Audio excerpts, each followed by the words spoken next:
Hello, welcome everyone to another session of mediations today. I think it's the last one this term.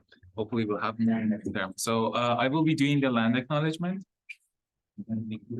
So we acknowledge that Western University is located on the traditional territories of the Anishinaabe, Haudenosaunee, Lenape, and Chinook Noton nations on lands connected with the London Township and Sombra Treaties of 1796 and the Dish with One Spoon Covenant Wampum. This land continues to be home to diverse indigenous peoples, First Nations, Metis, and Inuit, whom we recognize as contemporary stewards of the land and vital contributors of our society. Thank you. Now, So this time when we sent out invite for mediations, Prof sent me an email that I've been knocking on the doors of mediations for a very long time and no one is opening. I said, Prof, please be patient with us. So today is a true reflection of the statement that good things come to those who wait. And can you see the good people that you have here, Prof? So when we say Prof Campbell, let me see. He's an associate professor in the Faculty of Mediation, Information and Media Studies. He completed his PhD in English Literature at Queen's University in 1989. Keep that date in mind. His research interests center on the challenges of information description, classification, and indexing in a variety of library and non-library related contexts, including dementia care studies and literary studies. Again, we want to remind all of us gathered here and online that this presentation is dedicated to the memory of our former colleague and scholar of the Broadway musical, Dr. Jonathan Burston. So, Prof, these are your people. Thank you. I hope it was worth it. As Ebenezer said,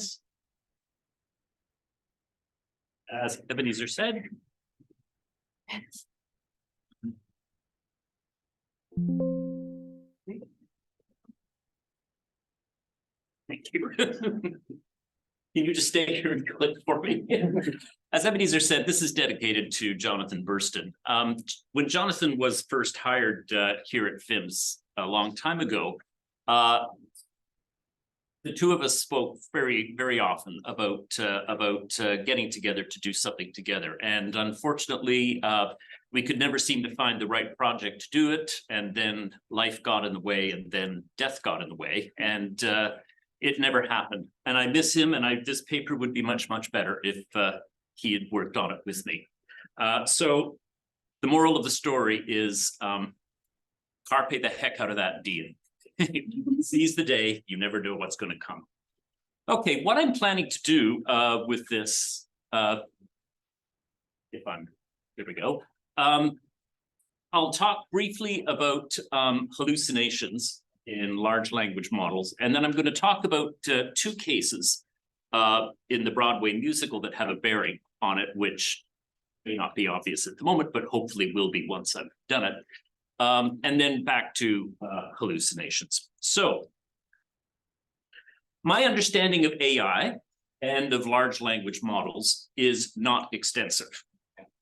Putting that out there right at the beginning. I'm approaching this topic not from a sense of my own expertise. Rather, I'm approaching it from a sense of urgency that I should get off my butt and start thinking about these things more carefully than I have been. But here are the ways I'm defining some key terms. First of all, I define large language models as learning algorithms that are trained on massive amounts of text data and are able to generate human-like text, answer questions, and complete other language-related tasks with high accuracy. They do this by a process of pre-training in which they are exposed to large amounts of text derived from various sources. And through that large body of text and data, they evolve parameters, acquired statistical weights, which enable them to anticipate what words should follow other words. When the model is subsequently applied to a smaller, more focused database, these statistical parameters acquire the status of parameters in the broader information system sense. quote, a numerical or other measurable factor forming one of a set that defines a system or sets the conditions of its operation. This is an important quotation, and I will be coming back to it. One of the problems that they face, and the problem that I'm addressing today, is that of hallucinations, in which the model, quote, generates statements that appear reasonable, but are either cognitively irrelevant or factually incorrect. Hallucinations can take various forms. They can be statements that are factually incorrect.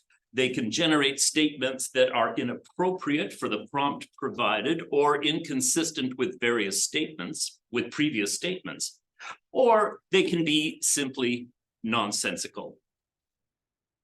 Nonsensical statements are of particular interest to me. Nonsensical statements are not always simple, either to create or to detect.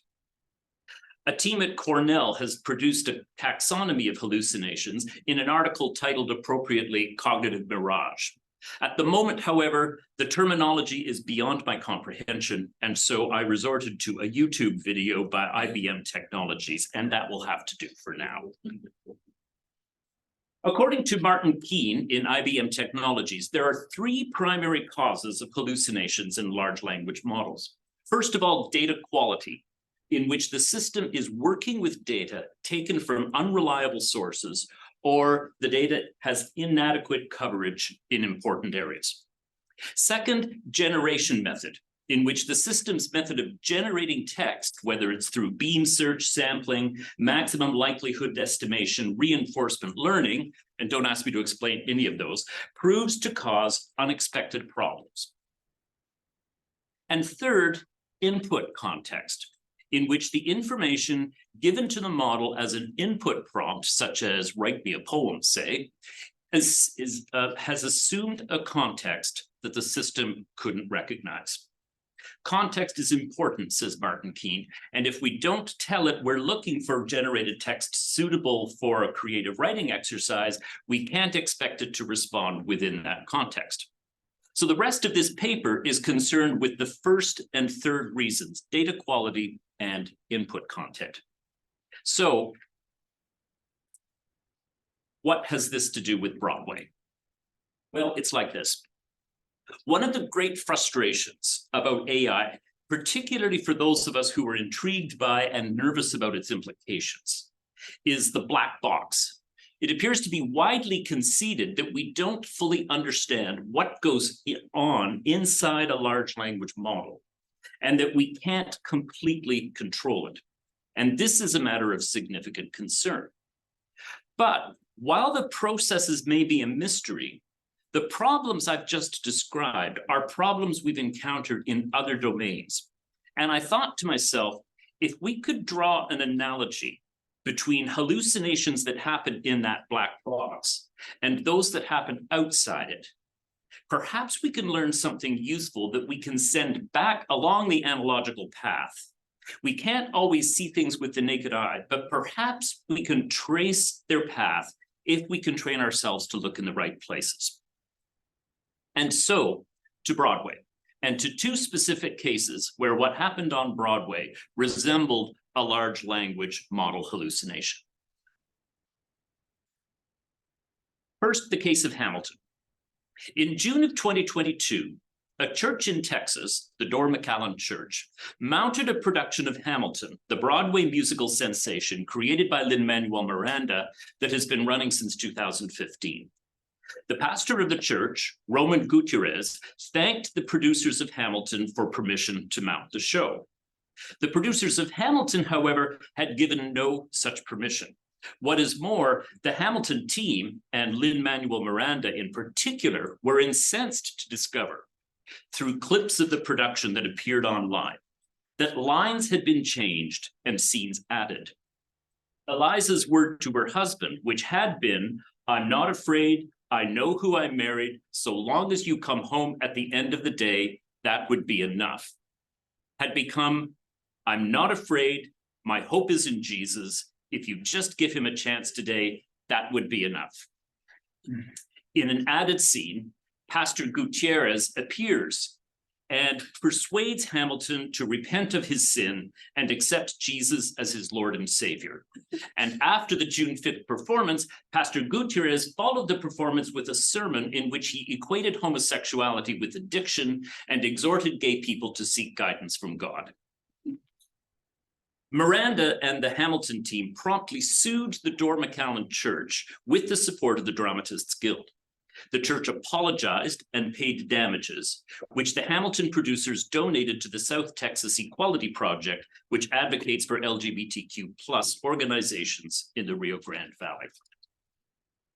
So, what's the analogy to LLM hallucinations? I would say this is an example of variable data quality and equally important data authenticity. The Hamilton people saw that the Hamilton that people saw in Texas was not the same as the Hamilton that people saw in the Richard Rodgers Theater in New York.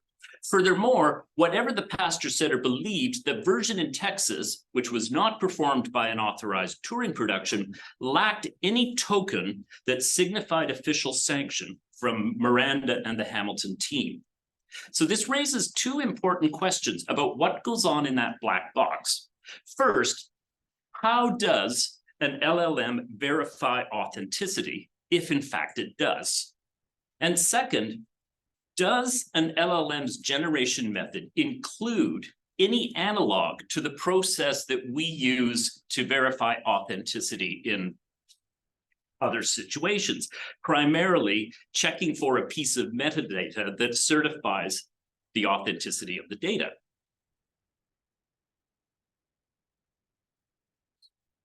With our next example, things get even more complicated. In 2011, Trey Parker, Matt Stone, and Robert Lopez, the creators of South Park, mounted a musical on Broadway called The Book of Mormon. It told an absurd tale of two modern-day Mormon missionaries taking the Book of Mormon, the sacred text of the Church of Latter-day Saints, to Africa.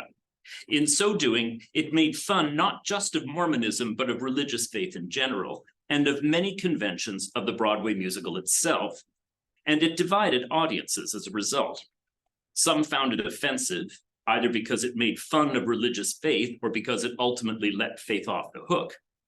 Others found the show's absurdity and vulgarity uproariously funny. But despite this divided response, the show won 9 Tony Awards, including Best Musical, Best Book, and Best Musical Score. And according to Playbill, it has played nearly 4,600 performances at the Eugene O'Neill Theater. And for 1 week ending November 12th, it played to 96% capacity. Now, here again, we might have a problem of data quality. We have 2 resources with the same name. Anyone going into the Eugene O'Neill Theater expecting to see a musical adaptation of the Mormon scripture might well be horrified. Horrified not because it doesn't offer that, but because in an absurd riff on the Uncle Tom's Cabin scene in The King and I, we do get just such a rendition, but mangled and mixed up with references to Star Trek and Star Wars. In this case, however, both context and metadata come to our rescue. Both the Library of Congress and Wikipedia disambiguate between the two, although I think the Library of Congress could do a little better in its authority work there.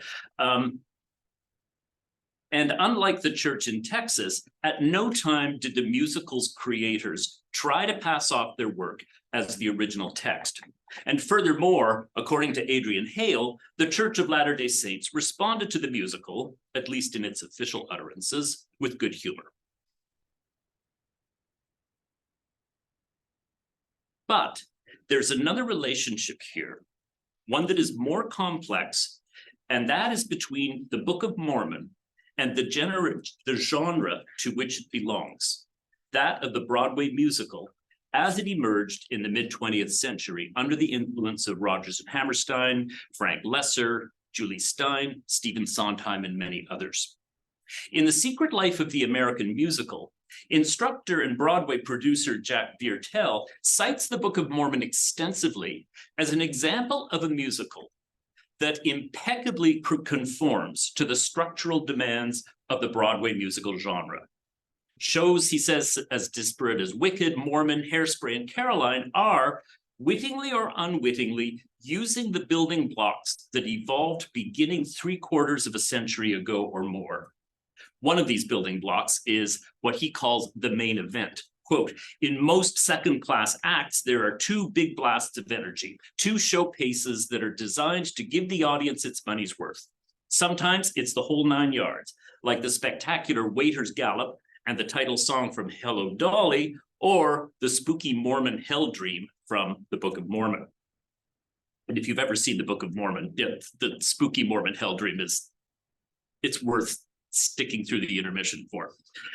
At the same time, it observed that as it observes the structural conventions, an observance to which Viertel attributes much of the show's success, the Book of Mormon also cheerfully flips the bird at its predecessors time and time again. Quote, the Book of Mormon, which consciously aped and poked fun at the Golden Age classics while telling a rude yet sentimental tale in defense of faith, no matter how unlikely or illogical its tenets might be. And later, in the style of South Park and The Simpsons, Mormon takes delight in creating spot-on parodies of the pop culture that surrounds it, and takes down a number of Broadway musicals just for fun, including Wicked, The Music Man, and vividly, The Lion King.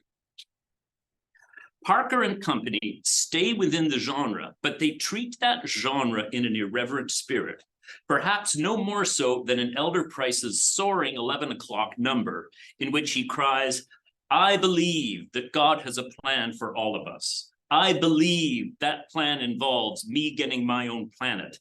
And I believe that the current president of the church, Thomas Monson, speaks directly to God. I am a Mormon, and dang it, a Mormon just believes. If you watch Andrew Rannells sing this number at the Tony Awards, you'll see that he never winks at the audience, never smirks, never expresses anything but that ferocious sincerity required of an 11 o'clock number. But that very sincerity, when joined with the lyrics, creates a cognitive dissonance that is humorous, and you can hear the audience laughing. Now, I think this is significant for AI systems because it evokes a distinction that goes back to the ancient Greeks, a distinction between genre, a category into which a work falls, and mode, an approach or method or the prevailing mood with which one approaches that particular instance of the genre. Here's a different example. In the early 18th century, British poet Alexander Pope created magnificent translations of the Iliad and the Odyssey, the two great epic poems of ancient Greece. He then wrote The Rape of the Lock, an epic poem in which he recreated with impeccable precision the Homeric epic conventions, but leveled at a decidedly non-epic story. In so doing, he created what we now call a mock epic, a poem that evokes the epic tradition, but in a spirit of satire. The genre might be epic, but epic in a satiric mode. I believe this to be an important factor in recognizing context. An LLM needs to work not just with subject matter and not just with genre, but with the mode, the method of approach. And modes are subtle. Can a large language learning algorithm learn to recognize mode, a mood, an approach, a feeling? It might be easier than it looks. And again, the ancient Greeks provide a clue because they classified modes in their music. Now here, I need to ask your indulgence. I recorded this very quickly and I hadn't warmed up, and it sounds pretty grim, okay? But it should give you what you need, okay?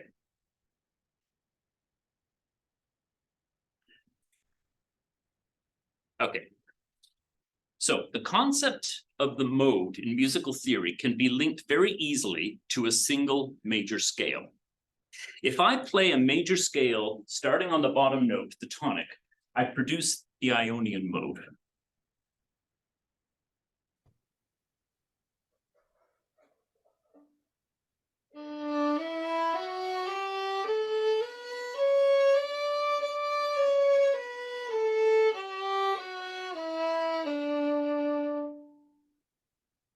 The Ionian mode is very suitable for heroic music, such as the theme to Star Wars.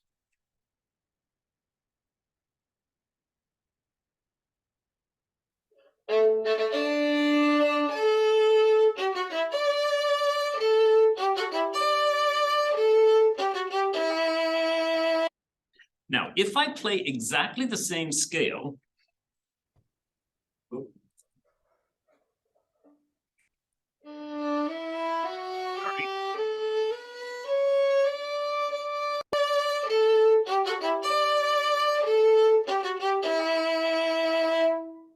now, if I play it exactly the same scale, but in this case, this time starting on the second to bottom note, the supertonic, we get the more melancholy, pensive sound of the Dorian mode, one that calls to mind all those Vaughan Williams rhapsodies of the English countryside.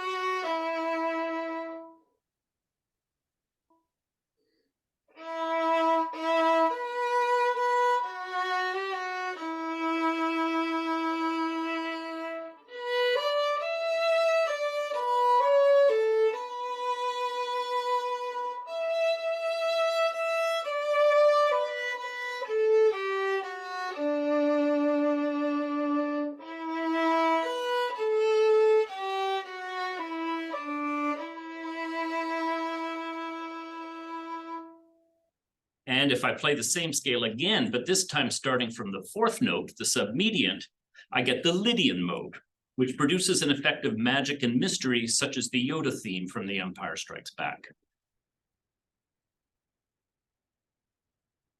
Actually, I think we'll just let it go.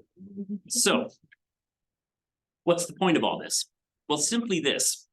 We have a systematic taxonomy of modes, and we have had them for centuries. The Greek modes were sufficiently entrenched for both Plato and Aristotle to speculate on which modes should be allowed into the ideal polity, which encouraged healthy and optimistic affect, and which encouraged languor and weaknesses. So we have therefore a systematic taxonomy of moods, emotions, and affect. And in that way, we can link ineffable emotions to specific parameters. As the definition said earlier, numerical or other measurable factors that define a system or set the conditions of its operation. So what does this mean for the black box? It means the following. It's likely that similar parameters can evolve for manipulating affect in subtle and powerful ways within AI systems. And if that is true, first of all, we need to distinguish between genre and mode and enhance our vocabulary for articulating the influence of mode. Second, we need to enhance our understanding of how effects that we typically consider intangible and ineffable can result from system parameters, measurable factors that define an information system and set the conditions for its operation. We might therefore do well to consider some kind of interdisciplinary project that involves computer scientists with an understanding of large language models, humanities scholars with an understanding of literary and artistic modes, and music scholars with an understanding of musical modes. Otherwise, we might end up like the figures in Pope's poem, unable to understand what mighty contests rise from trivial things. In other words, we will lose our ability to recognize hallucinations, our ability to recognize not just the false, but the nonsensical. And to me, that sounds a bit like a spooky Mormon hell dream. Thank you.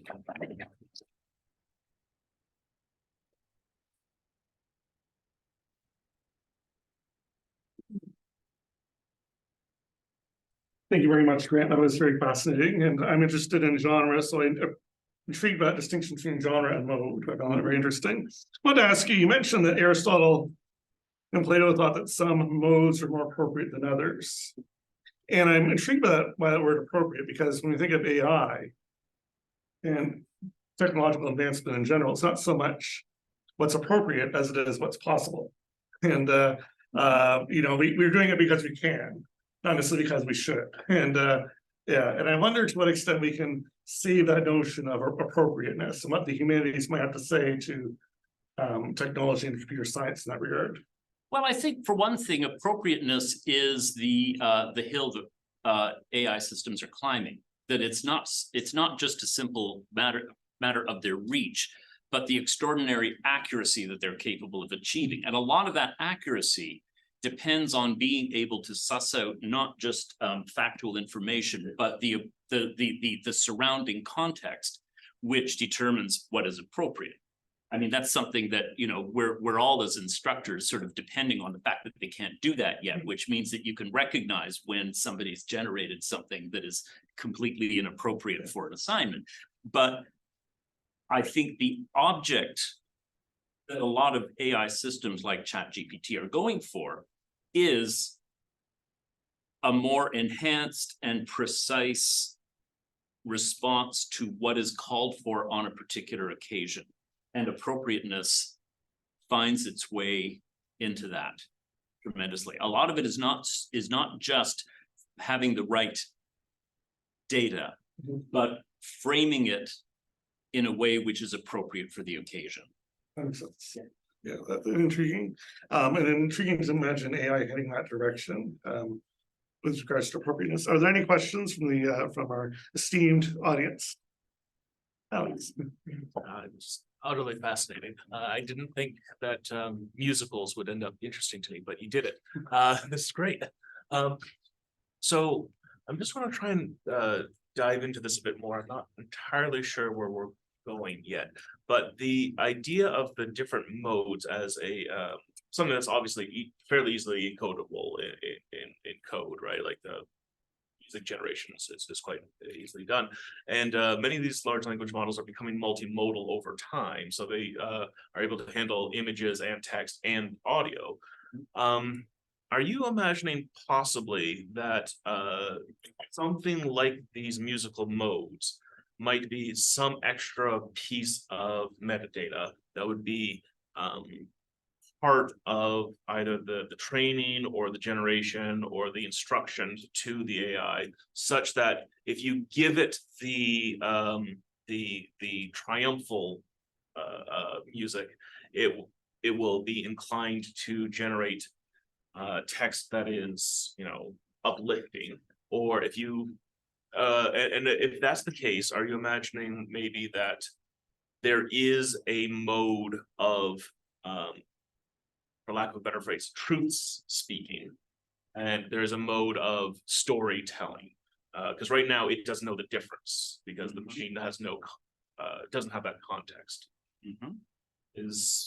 Or like that's what comes to my mind. I don't know if that's what you were thinking. Yeah, well, I started this off thinking that this is that hallucinations are something that we have to try to get rid of. That AI systems are not working as well as they could because they hallucinate and they produce nonsensical responses. As I got deeper into it, I began to wonder, is the problem that we need to make our systems more immune to hallucinations, or that we need to make ourselves more immune to hallucinations? That the ability to manipulate mode, and remember this, I'm straddling very awkwardly a metaphor and an analogy on the one hand, and something that I think is actually there, which is there is something that we think of as a mode present in discourse, whether it's data manipulation or whether it's text generation. It can't be aligned completely with musical modes because they're two different things. But the presence of musical modes suggests that it might be possible to similarly capture the modal dimension of different kinds of discourse and make that part of the parameters of the system. And that strikes me a little bit like Pandora going, what a lovely box. I wonder what's inside. What happens if a system learns how to do that and learns how to do it better than the ham-fisted way that we tend to do it in advertisements and things like that? What struck me is something, I started this off thinking we need to help AI systems get better, and I ended up more with a feeling that we need to protect ourselves from the effects of modal discourse as manipulated by an AI system. And I'm not really sure where I land on that. And I'm also very much concerned that I do not have the expertise to do this. This is something I can sort of pull things out, but I'm a dilettante in just about all of the things that I showed you today. And we do need, it's the kind of thing that needs to be tackled by a team of people with a deep knowledge. I think potentially could that be an issue of media literacy, basically, because I feel like it goes the same with a musical where the people going to the musical most likely have some understanding potentially of what they're expecting to see, right? If you're going to Hamilton, you probably know relatively what you expect to see in Hamilton. And if you get a very Christian heavy rendition, you may be confused. And so there's a little bit of a primer there. And if you don't, then you may accept and leave with, wow, I just saw a really great rendition of Hamilton. Hamilton's great. And it requires this kind of knowledge to be able to leave with. And then with the learning system, you have that the context only really becomes apparent when you take it elsewhere. So like if you're just writing in ChatGPT, you may not realize the hallucination is happening, but you will realize it when I'm like, hey JP, I just read this thing on ChatGPT. Do you want to hear about it? And JP's like, that's not right. Stop. Don't say that to people. Like that's wrong. And so only the context becomes more apparent in that conversation. And so then becoming aware of the hallucinations is the kind of setting up that primer, the media literacy of understanding it within the learning management system. So you don't need another, not learning management system, owl, so that you can understand it with other people. Yeah, that's really interesting because it raises something that I never thought of, which is John Keats once wrote that literature works through what it calls fine excess.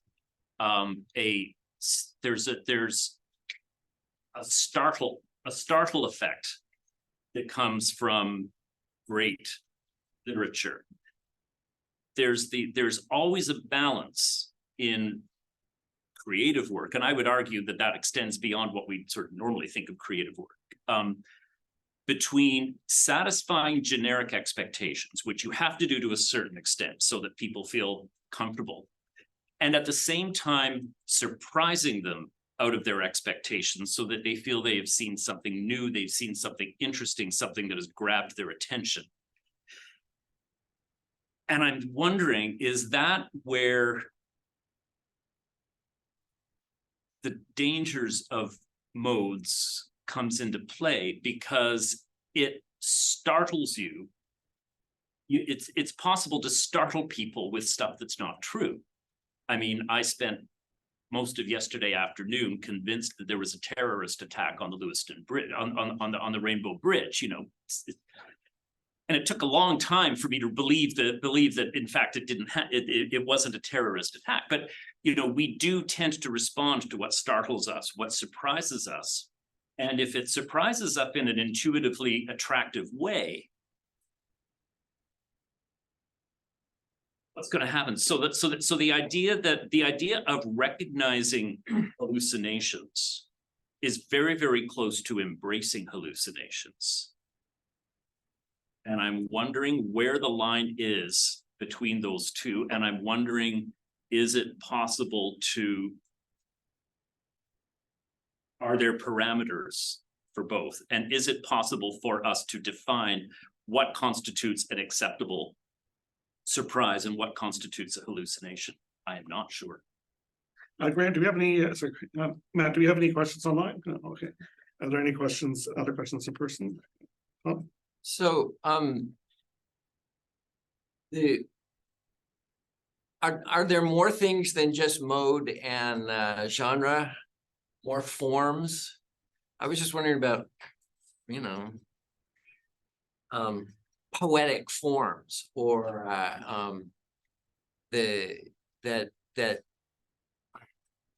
what was Dr. Seuss written in?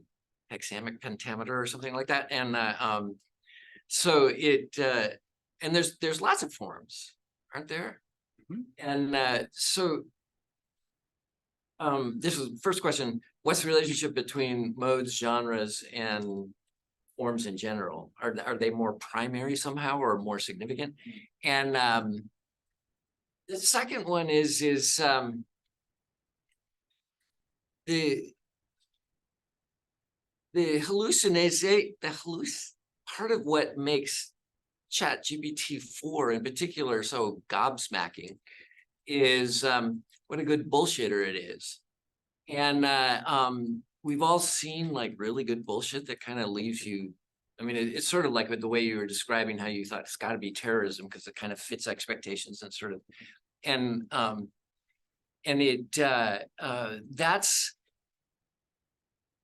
you know, there was a rather prominent law professor who asked ChatGPT to describe him. And it starts out with, you know, his list of publications sounding all very good and, you know, sort of things. And then, you know, he's very prominent for this and that. And then it goes on about talking about a controversy that involves sexual harassment in a lab that he was overseeing. And it got the lab right. It got the research grant right. There was never any accusation because it made it sound so plausible. It was like it was accused. It was never really fully resolved, and you know, made some things. And it had this whole long thing. 2 out of 3, Tom. I mean, really, give it credit. I mean, that's rather impressive, don't you think? Well, it's impressive, but it's also, yeah, you get the kind of but you can, in a weird way, it totally makes sense to me that something that's just essentially trolling the internet for patterns would cook that up and essentially engage in really serious libel. I mean, so yeah. So I want to hear like how like mode and genre, how it can those explain that kind of problem. I mean, I like the idea that you're saying it's as much about us and how we read and interpret as it is about the machine. But can you? Yeah. The thing, I mean, the problem with modes as they're formally described in both literary criticism and in music is that the definitions vary depending on the scholar and what it's used for. I mean, some people refer to the major and the minor scale as modes, and others refer to the modes that I showed you. Northrop Frye used modes in one way in Anatomy of Criticism and in a very, very different way with Words with Power. So it's difficult to come up with, or it will be difficult to come up with a definition that works in all cases. What I think we need to get hold of is this contrast between a fixed set of attributes and a dynamic approach. That there's the stasis, there's the static quality, and there is the dynamic approach. I mean, if you want to be a Marxist, you can call it energy against structure if you like, but that there is a distinction between the information as a thing which sits there and the information as a process which is at work, and at work with a certain purpose, and at work with a certain set of parameters that we don't completely understand. And I think one of the things that we need to do is understand to what degree do we buy into the notion of the black box? is it as completely impenetrable as we think it is? For a long time, Skinner psychiatrists believed that the brain is a black box and you can't get in there. And that idea changed. Are things like authenticity, credibility, are those things that could potentially be managed at the stage of bringing text into the system? Like, is it something where we can set up some sort of gatekeeping process about what data the system actually works with? Or is it something that no matter what we do, it's gonna go into a mush, and it's gonna do stuff that we can't understand? I don't know, and I don't know what to do with the sense of fatalism that I think we all feel about it. I'm intrigued by, and I liked the musical element to your the presentation, and I'm intrigued by, so I can recognize Star Trek theme song, and genre can cross different types of delivery. You mentioned earlier though, okay, a text, some verses from the Book of Mormon being, let's say one's reading them privately versus being sung in the context of a Broadway musical, where it's suddenly not as reverent or serious. And so I'm wondering, because we have instances where genre transcends delivery and it's still the same genre. We have instances where delivery changes genre. And what's going on there? Yeah, well, I think two things. First of all, genres change. I mean, The Rape of the Lock produced the whole mock epic genre in and of itself. But I think also, hang on, I almost got it. You were saying about the How delivery can change genre, but sometimes delivery does not change genre. Yes, how delivery can change genre. You can get, I think what's happening with the Book of Mormon particularly is that the obedience to the genre, the conformity with the genre is so beautifully constructed and so powerful that you get pulled into it. Even as you can feel yourself being taken down, if you will. I mean, hearing Andrew Rannells sing "I Believe" is such a strange experience because he gives it his all, and you feel it. I mean, you can't help but feel. I mean, the songs from Book of Mormon are treacherous earworms. You get into them and you're singing them all day, but there is a subversive quality to it. And I think what happens is that the genre sustains your ability to stay with the show, and you absorb that subversive quality. Yeah. So that by the time you walk out of there, you're not just laughing at the Mormons, but you're laughing at anybody who has, as Christians, as a Christian, I really don't. I'm in a glass house when it comes to weird ideas that I accept, and all my ideas are weird. So yeah. So I think there is tension between the structure of the genre, which has to be strong enough that it keeps people there. Yes. But the mode is this force that works on the structure and can radically change the way you emotionally respond.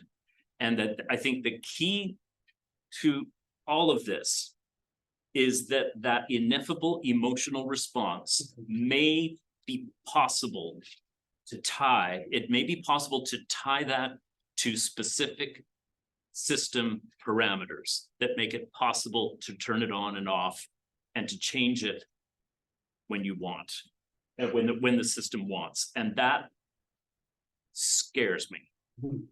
That's interesting. And yeah, people, audiences sometimes have very set ideas of genre, and sometimes audiences are intrigued or pleasantly surprised to have those conventions toppled. Other times they're offended, and it's very you never know, you know, it's quite interesting to see what's happening, Paulette.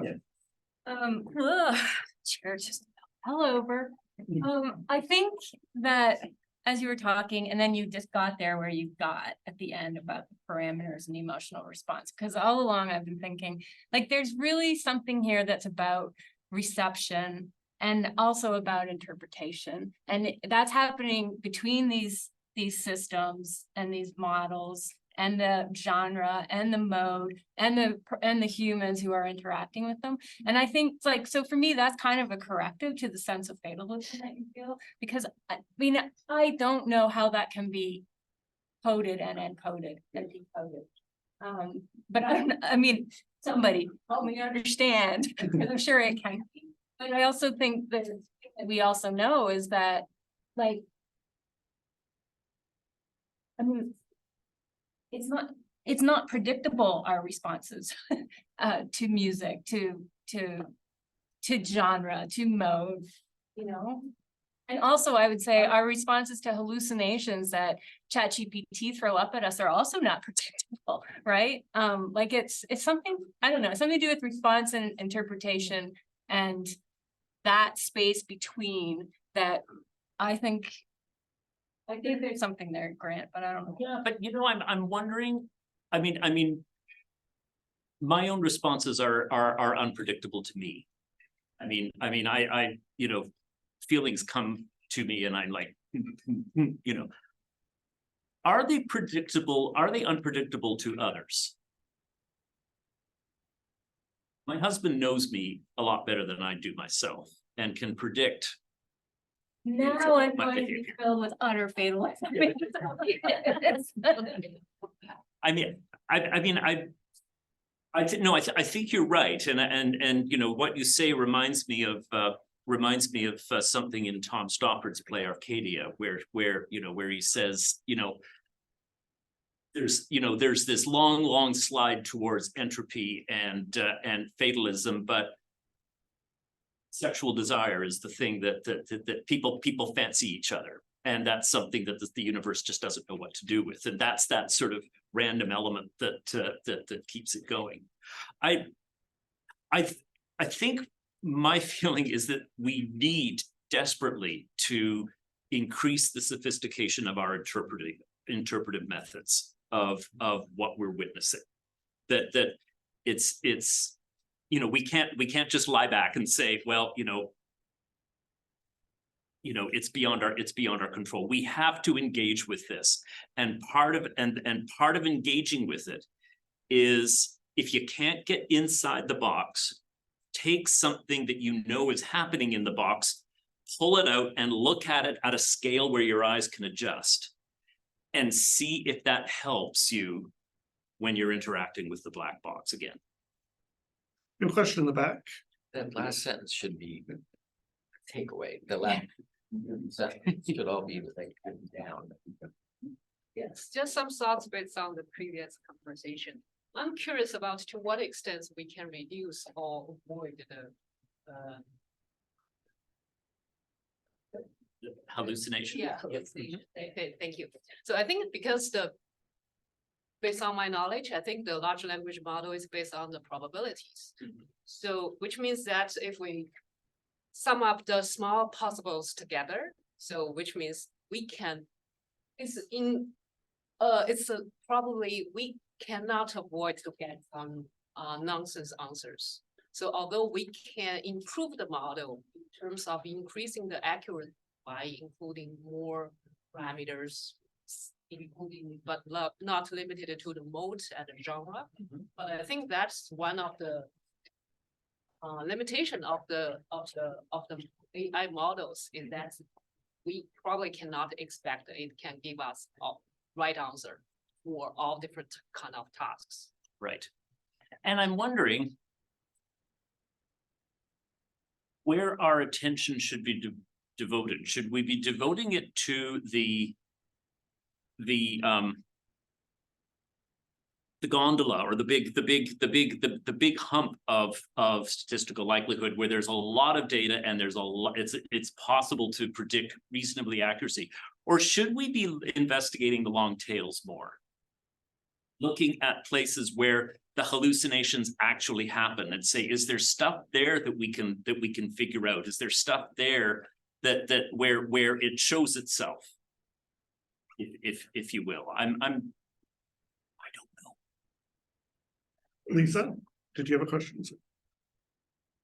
Thank you, and I'm really trying hard to think about how to phrase it. I was gonna start something with Schmigadoon, because just to layer up the ways in which the form can be perfect, right? With just the cues you need. I don't know if people know this show, but it's a television show that is a kind of very loving, and I think it's important, very loving satire on musicals, and hence Schmigadoon after Brigadoon. I think, and as I started to think with that program, part of the reason I was thinking with it was because I couldn't quite tell, not being an LIS scholar, whether you're from black box to Broadway was about that analogy, like taking something you can work with in order to understand something you can't work with, or whether the mode and genre categories were closer in AI than, the relationship between them and Broadway bore some connection to the relationship between them in various large language models. I don't think so. I get the sense that it's a kind of an analogy that you know how to use very well. And I sense that there's something you want to preserve about those moments of recognition, perhaps going back to Paulette's point. And either the large language model can either get better at it or leave it alone, rather than producing hallucinations.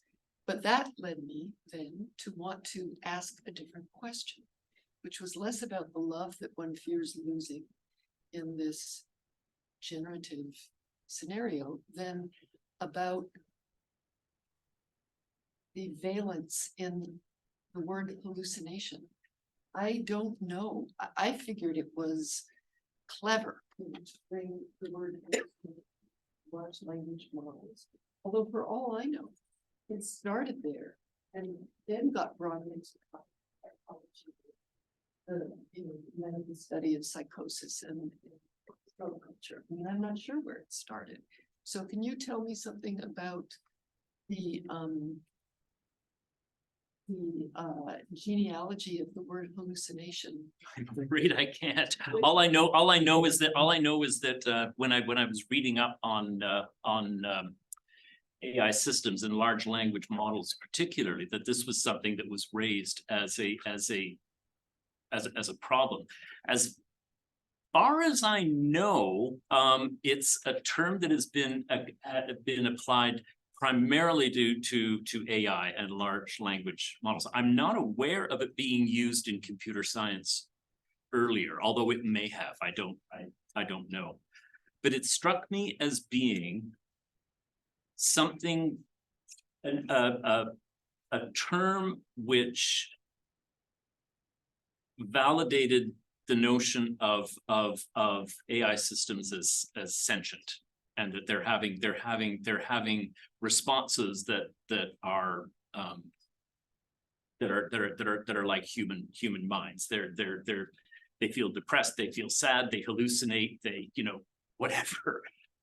And my sense is that it came from psychology into this particular area of computer science, but I honestly don't know. I mean, I've been a dragonfly over all this. I've just sort of like skimmed the surface of all of these different things. Alex? I can confirm that hypothesis. It's psychology first. It was a 16th century psychologist, well, proto-psychologist, where hallucination comes from. But There was a question. JP? I was just gonna follow up on unless you want to finish your point, Alex. You can- well, I did want to raise an actual question, which was going back to Paulette's point about how reliable does things like music affect us. And I mean, we've all seen movies where there's a good composer and that can very reliably produce particular remote emotional reactions in a vast number and diverse range of people. So I think that there's actually quite a lot here, with just like not even analogically, like literally with musical scores being correlated to, or at least potentially correlated enough with emotional states that you could do something interesting there. Like even if it's like, you know, analogy aside, I think there's something literal there. But I think that speaks to the potential power of the analogy. So that comes to my question, which is, what would be the musical score for Curiosity? Well, you're actually, let me pull back actually to your preamble there, because I think we need to disambiguate between music that provokes an emotional response in the same way that a smell can provoke an emotional response, and music that provides a hint to what's coming next in the sequence. Because I think part of a musical score, I mean, you have the things like, you know, da-dum, ba-dum, bum, bum, bum, bum, bum, bum, bum. That clearly is meant to engender fear. There are moments when, you know, you see the lovers uniting and they're hugging, and there's a slight quality of disturbance in the background score, and it's not so much that you feel emotionally different, but your spidey sense says, okay, this is not going to be a permanent reunion. There's bad news just around the corner. I think music has the ability to cue people to an appropriate expectation. Not necessarily emotional, but a sense, a matter of making sense of the situation. You think of it as like metadata for a scene? Yes, very much so. Yeah, metadata for a scene. As for Curiosity, I haven't thought of that, but it's I would imagine somebody can point of curiosity on my. JP? Yeah, I was gonna ask if like in any of your readings that you explored, so like the black box model comes from like aspects of algorithms that are related to like a neural net. But there are algorithms that are just a little bit less efficient, like classification and regression trees, that are like those granular things that you're talking about, that we can understand the step-by-step process that happens within every single iteration that comes. So it's like if I'm reading if like a hypothetical car is going to a stop sign, I'll understand that it's facing an octagon, check mark for that step, right? Then I'll understand the signs, red check mark. It'll understand that the word stop is in it, check mark. So then it'll be like, okay, this is the stop sign. That's not how artificial neural nets work. Artificial neural nets work on just a bajillion stop signs. And now we understand how a stop sign looks, and everything else is not a stop sign. So I don't know if like you looked at these explainable versions of AI at all in any of your readings. No, I didn't for this particular project. I was intrigued some years ago in the this matter with automatic translation, and particularly the difference between programs that attempted to teach the program the rules of grammar and syntax, as opposed to the ones that simply worked on very, very, very large corpora and worked on probability. And what I read at the time was that the very, very large, probability-based ones seem to have more promise than the ones that attempted to encode rules. But I haven't looked at the other AI stuff at all. But it is interesting. I wonder whether that would be something that is a viable option, or would it be like back before smoking became illegal, they had non-smoking bars, and everybody felt, I should go to the non-smoking bar because it's healthier for me, but all the fun people are at the smoking bar, so I end up going. Inherently less interesting. Yeah. Don't know whether that. Paulette? I just feel so stupid about all of this, I have to say, but I'm just wondering at JP after what you just said, like, how would what you're describing become data for these systems? Like how would that actually happen? I don't understand how it would happen. I guess like, I mean, it depends on like people encoding it, so there's issues that come with that too, right? So it's just like what people reckon. Sometimes like each data point is like this weird metaphor that a human ascribes to something. But we'd never have enough of them. Yeah, exactly. So like, yeah, there's never like a really good 100% understanding of anything in that regard. That's like very philosophical. Okay, fine, I understand. Okay. Matt, are there any questions online? There was, but they said it was already answered. Okay, great. Yes. We anticipated it, so. Are there any final questions perhaps? And all right, well, we thank special thanks to Matt for your AV help. Thank you, Dean Henderson, the faculty or FIMS for sponsoring the mediation series. Thanks to the rest of the mediations committee. And to everyone, faculty and students and community members who showed up in person and online. We'll have more next term. It'll be a longer series next term. But a special thank you to Grant. Thank you very much. Thank you.